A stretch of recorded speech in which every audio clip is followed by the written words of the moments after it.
Holz siblings were together. So this required me to go back to a point in time when Keitha was still with us. Because Keitha's a little bit older than the rest of us. That placed it in the 1950s. So at my age, 1950s, so I'm going back, I was a boy of 11. So I'm going back 56, 57 years.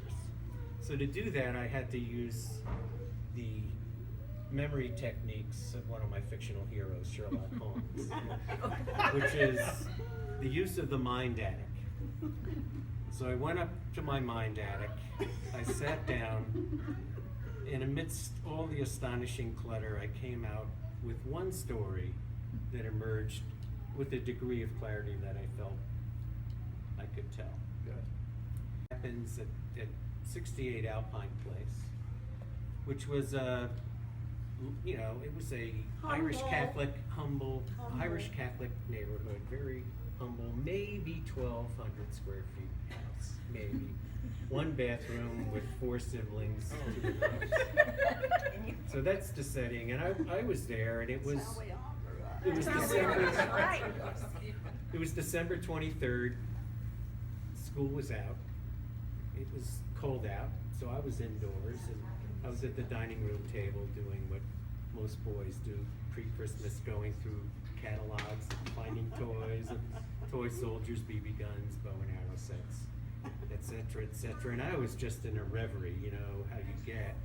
And I heard a disturbance, and it was my mom being cross with my dad, which hardly ever happened. And so she was going, Richard, when are we going to buy a Christmas tree? Tomorrow's Christmas Eve. Family's coming over to the house. This is terrible. We have to get a Christmas tree. Was that Uncle Gus and Aunt Ethel? Yeah. Yeah. You know the drill. So Dad. Ed Locock and Doris. Yeah. Yes. So Dad, responded with the weary look of someone who had just completed 300 commutes in and out of New York City. Had just finished the New York Staff Band Friday at the Temple extravaganza, in which Keitha was prominently featured. and he looked back at Mom and said, maybe after supper. So we convened to the supper table, which was this little Formica top kitchen table. We all had our seating order, and it was a usual supper at the household. My brother Dick got cracked 2 or 3 times for things he probably was not guilty of. But he got cracked in it. And you had the lima beans. He bore the sin. Brother Ron, who's not For your here. transgression. That would make a good brass band. Yeah. Brother Ron spilled milk on the floor and crumbs. And of course, Keitha was up to her usual shenanigans, pleading for independence. I think she wanted to go out on a date with someone named Rolf. But anyway, but after devotions, Dad got up and said, hey boys, it's time for us to go buy a Christmas tree. And I should explain, whenever the word boys was used in the Holtz household, it meant Ron and I. It excluded Dick.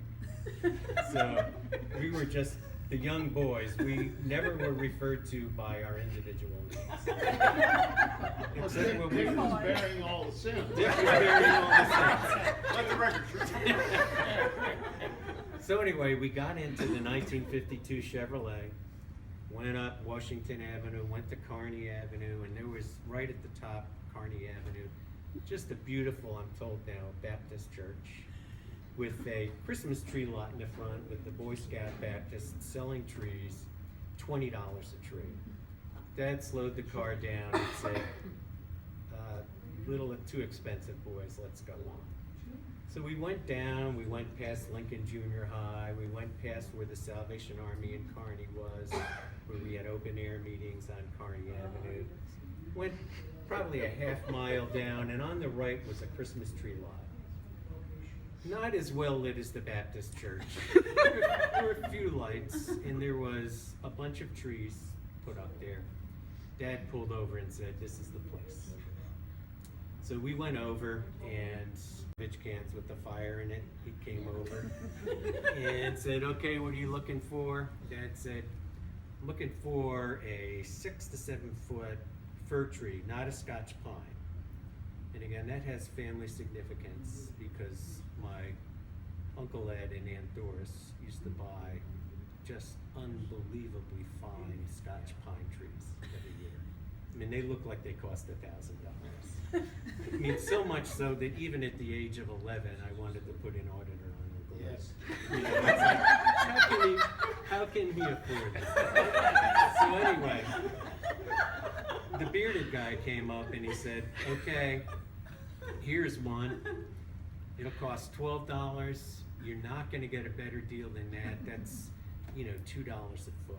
So Dad got hold of the tree, hold it in his hand, and bounced it up a few times. And these needles started falling off. He goes, "Look at that. Needles are falling off the tree." Guy goes, "Look, I'll just cut a little bit off the bottom, put it in water. It'll be fine." Dad pivoted the tree around, several bare spots in the tree. He goes, "Look at that. There's just too many bare spots on this tree, and we just can't afford $12." And I should say, I omitted, because my mind attic is a little bit cluttered. I did omit a very significant detail. I noticed for the first time when we got out of the car going into the lot that Dad still had on his Salvation Army uniform. And he put on his Salvation Army cap as he went in with the two boys. So I had to set the stage there. And of course, all the time Ron and I are looking around to make sure none of our friends are there. If there's a tree we can hide behind. So anyway, this banter goes back and forth for at least 7 trees. And, 30 minutes. And it's getting around closing time. And the bearded guy goes, "Look, I'll find you a tree. Let's go in this back corner of the lot."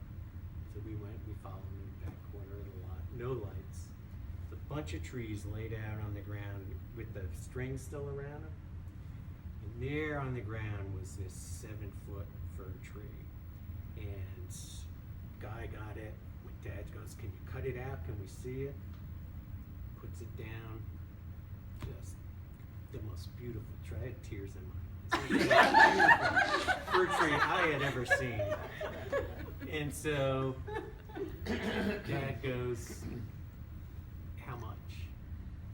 He goes, $12. He goes, "I told you we can't afford that."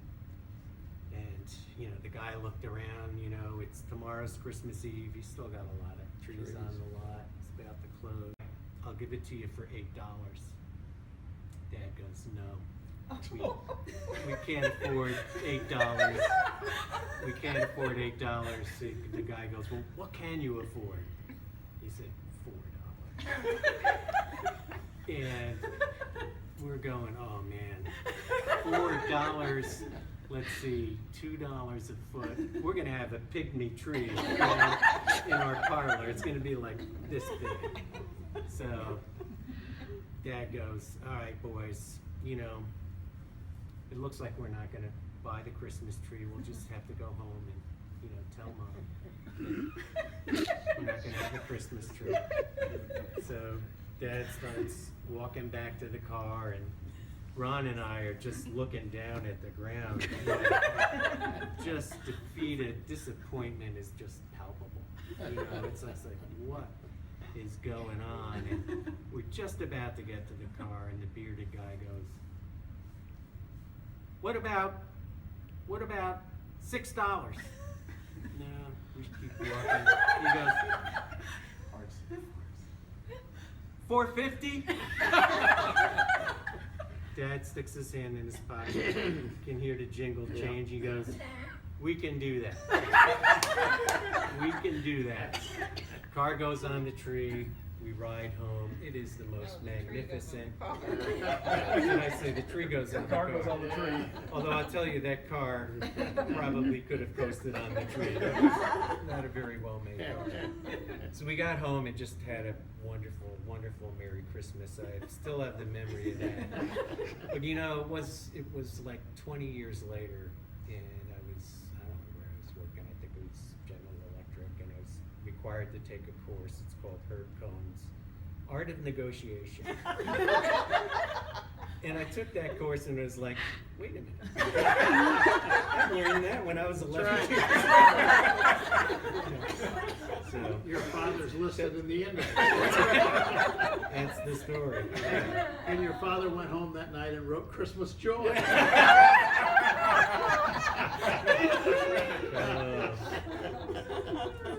So happy memories. I thought you were gonna say he ended up paying you to take it. No, even that would have been too much of a